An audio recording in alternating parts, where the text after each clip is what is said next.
दोस्तों नमस्कार, हर महादेव, जय माता दी, जय श्री राधे कृष्णा। मित्रों आपका और हमारे यूट्यूब चैनल स्टडी ब्लॉग में स्वागत है। मित्रों आज के पॉडकास्ट एंड ज्ञान ज्योति है प्रोग्राम में स्वागत है। तो देखिए आज हम बात करने जा रहे हैं तुलसी माला के बारे में। तुलसी माला के बारे में आगे बात करने से पहले आप चैनल पर नहीं हो, चैनल को सब्सक्राइब कर लीजिए, लाइक करें और कमेंट पर अपनी आप क्या देखना चाहते हो और हम आपको हमारा प्रोग्राम कैसा लग रहा है। और अगर वीडियो पे न्यू है तो चैनल को सब्सक्राइब कर लीजिए, वीडियो को शेयर करें ताकि और लोग इसका लाभ उठा सकें और कमेंट में अपनी जगह देखिए।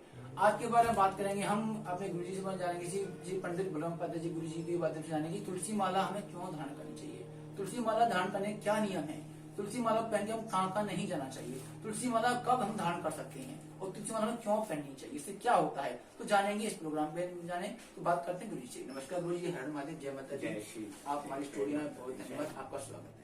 तो आज हमारे व्यूअर्स को बता दीजिए कि तुलसी माला क्यों धारण करी जाती है, क्यों पहनना चाहिए। वो मैंने सुना है कि वो ये भी कहते हैं कि तुलसी माला हमें छोटा हो बड़ा हो हमें जरूर धारण करनी चाहिए। तो क्यों, क्या नियम है, क्या फायदा बता दीजिए। तुलसी माला कई तरह की आती है, बारीक दाने में भी आती है जो गले में धारण की जाती है। एक तुलसी माला हमारे जाप करने के लिए भी आती है। पर आजकल मार्केट में कई तरह की माला निश में आ गई है। पर लेकिन जो हाथ की बनी हुई माला होती है, जो मणका होते हैं, उनको अगर शुद्धता के साथ गंगा जल के साथ टिकड़ के बाद उसको धारण करने से हमें क्या क्या लाभ मिलता है। पहले तो उसमें लाभ करने उसमें यह है कि हमें मन शुद्ध, इंद्रिया शुद्ध, हमें ज्ञान का प्रतीक और भगवान ईश्वर परमात्मा की ओर जाती है। हमारी आत्मा शुद्धिकरण में रहती है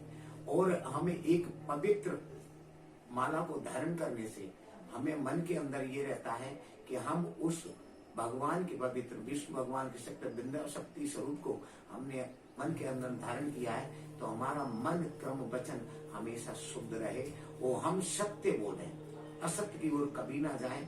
भगवान हमारी रक्षा करे और इसी तरह से हम भगवान का स्मरण करते हैं। और तुलसी से अकाल मृत्यु भी हरण होता है। तुलसी दल पीने से भी, गंगा जल पीने से भी और तुलसी धारण करने से हमारे अकाल मृत्यु का भी हरण होता है। इसके बाद में हमें धारण कब करना चाहिए, इसमें सबसे प्रथम एक ही बात है कि इंसान हमेशा जैसे नॉनवेज वगैरह है, मांस मंदिर का सेवन ना करे धारण करने के बाद। और तुलसी माला को कभी भी अगर इंसान पवित्रता के साथ धारण करता है तो शमशान वगैरह में लेकर घर में धारण करके नहीं जाना चाहिए। दो, तीसरी बात, हम कभी भी किसी भी धारण करते हैं, धारण करने के बाद हम हर बिजनेस में हर इंसान झूठ बोलता है, कैसी भी करता है वो करता है, लेकिन पर हम अपने स्वार्थ के लिए, केवल अपने स्वार्थ के लिए अगर हम झूठ बोलने के बाद में तुलसी धारण तो हमें पाप महापाप लगता है। हम किसी के प्रति अत्याचार करते हैं तो हमें महापाप लगता है। तुलसी माला एक धर्म के प्रति आस्था के तरह ध्यान रखते हुए हम केवल यही जानते हैं कि वो हमें केवल अधर्म की ओर ना जोड़ते हुए धर्म की ओर, संस्कृति की ओर हमें जोड़ती है। हमें अच्छे विवेक, ज्ञान, बुद्धि, विवेक में हमें धर्म की ओर आस्था लेते हमें संस्कृति की ओर जोड़ती है, ना कि हमें गलत ज्ञानों के ऊपर। इसीलिए हमें तुलसी माला का धारण अवश्य करना चाहिए। तुलसी धारण करने से हमने पहले भी आपको बताया, आज ही बता रहे हैं कि हम मन बिंदियां शांत रहती हैं और हमें मन का एक अलग भाव होता है और महसूस होता है कि वास्तविक तुलसी माला धारण करने से हमारा मन, मानसिक इंद्रियां कितनी शांत रहती है। देखिए आपने गुरु जी ने बताया कि तुलसी माला क्यों धारण कर ली, क्या होता है। आपने एक एक शब्द पंडित जी आप ध्यान से सुनेंगे, आपको समझ में नहीं आ रहा है, वीडियो पॉज कर लीजिए, पीछे कर लीजिए और रुकने दे सकते हैं। अगर आप नोट भी कर सकते हैं, आपने डायरी ले लीजिए, उसका नोट भी कर सकते हैं। देखिए आप जानेंगे, मान लीजिए पंडित जी तुलसी की माला की आप तुलसी माला लेते हैं, किसी ने परचेज कर ली हमारे वेबसाइट द्वारा ले लेते हैं, तो उसको धारण करने कैसे मतलब क्या धारण करना है, कैसे शुद्ध करना है, क्या करना है, आप खुद कर दीजिए। आपने ये सही कहा। तुलसी माला को गंगा जल पंचामृत से अगर शुद्ध कर लेते हैं और उसके बाद में आह्वानित करते हुए विष्णु भगवान का आह्वानित करते और नहीं कर पाते हैं तो दीपक घी का प्रज्वलित करने के बाद और उसमें यही कहना चाहिए, ओम नमो भगवते वासुदेवाय। इस तरह का हमको 21 बार जाप करते हुए और नमो नमः करते हुए मस्तक वर्ते धारण, और यही धारण करते हुए कि हे माँ, हे तुलसी देवी मैया, आप हमारे इंद्रियों को, मन कर्म वचन को शांत रखिए, हमें मार्गदर्शन दीजिए, हमारी बुद्धि को निर्मल कीजिए। इस तरह से हम वचन करते हुए, और हे माँ, मैं कभी भी अधर्म की ओर नहीं जाऊंगा, अनेक प्रकार के वैष्णवों को नहीं करूंगा।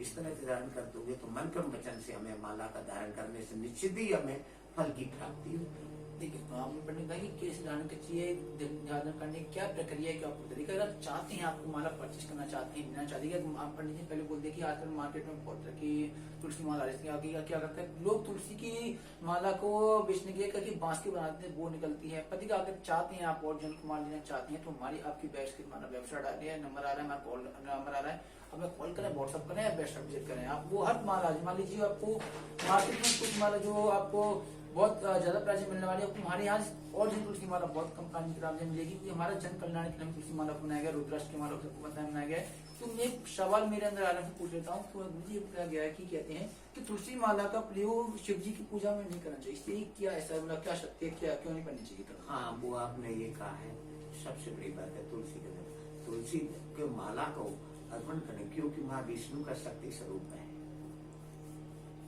तुलसी का जो भी है शालिग्राम भगवान के साथ, तो इसकी कहानी बहुत बड़ी है, पर संक्षिप्त में यही है कि भगवान भोलेनाथ नारायण को कृष्ण मानते हैं और नारायण इनको मानते हैं, और भगवान भोलेनाथ ने ही स्वयं लक्ष्मी के स्वरूप में विष्णु भगवान को अर्पण किया है, नारायण को अर्पण किया।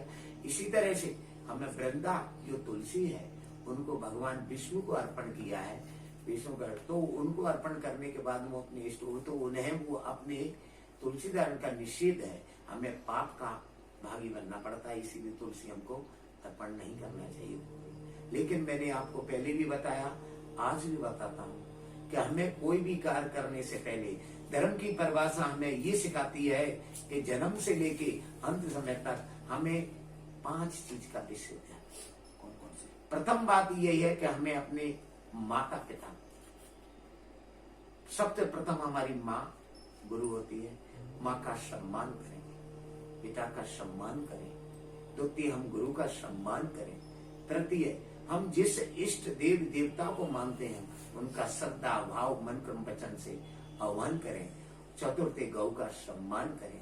5वां, सबसे बड़ी बात है कि जो भी हमारे घर जिनकी कोई तिथि ना हो और हमारे यहाँ पर कोई भी जन मिलने आता है, रिश्तेदार आता है, किसी भी रूम में है, तो उसका हम अतिथि का सम्मान करें तो हमारे घर में मन को बड़ी शांति मिलती है। इस चीज का विशेष ध्यान रखें कि हमें किसी का अपमान नहीं करना है। अगर हम अपमान करते हैं फिर भगवान का स्मरण करते हैं तो हमें कभी भी किसी फल की प्राप्ति नहीं हो सकती।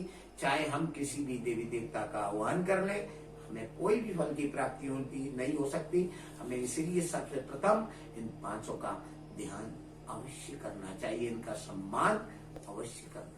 पंडित बताया कि किन बातों का हम ध्यान रखें, तुलसी माता को 5 माता का ध्यान रखें। आप देखिए हम क्या करें, देखिए अगर तुलसी माला धारण कर रहे हैं तो आप झूठ का सहारा ना लें। देखिए हाँ, आप कहते हैं झूठ का सहारा जब लेते, अगर किसी भले के लिए आप झूठ बोल रहे हैं तो आप तुलसी माला धारण कर सकते हैं। अगर आपको झूठी बोलना है तो उसे तुलसी माला धारण ना करें।